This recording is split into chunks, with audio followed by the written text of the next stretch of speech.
bailleurs de fonds, mais aussi et surtout pour ouvrir de nouveaux horizons à la destination Côte d'Ivoire.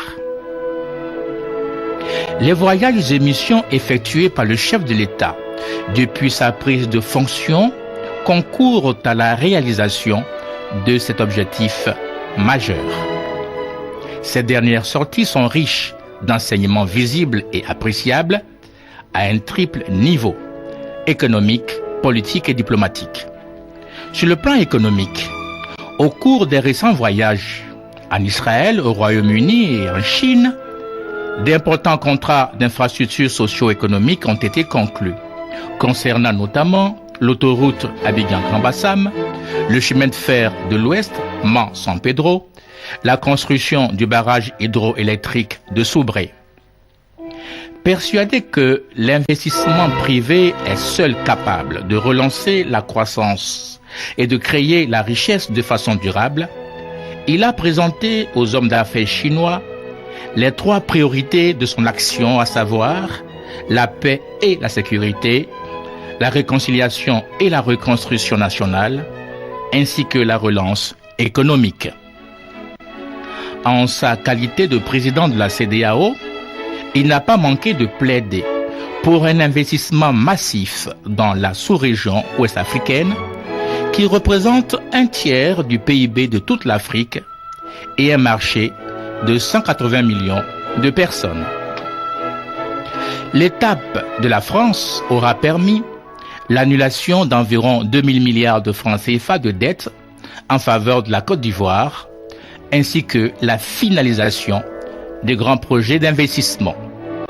Au plan politique, ces voyages ont également permis au président Ouattara de traduire sa reconnaissance à la communauté internationale, qui ne ménage aucun effort pour accompagner la Côte d'Ivoire, notre pays, dans son ambition de construire un État moderne respectueux de l'indépendance de la justice, capable de lutter contre l'impunité et prompte à promouvoir le mérite et la compétence.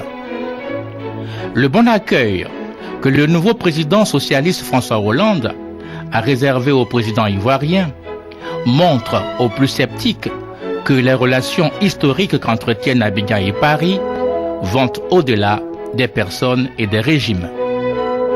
Par ailleurs, au cours de ces différents déplacements, un message particulier a été lancé aux Ivoiriens résidant à l'extérieur du pays afin de les inciter à prendre leur place dans le processus de reconstruction nationale.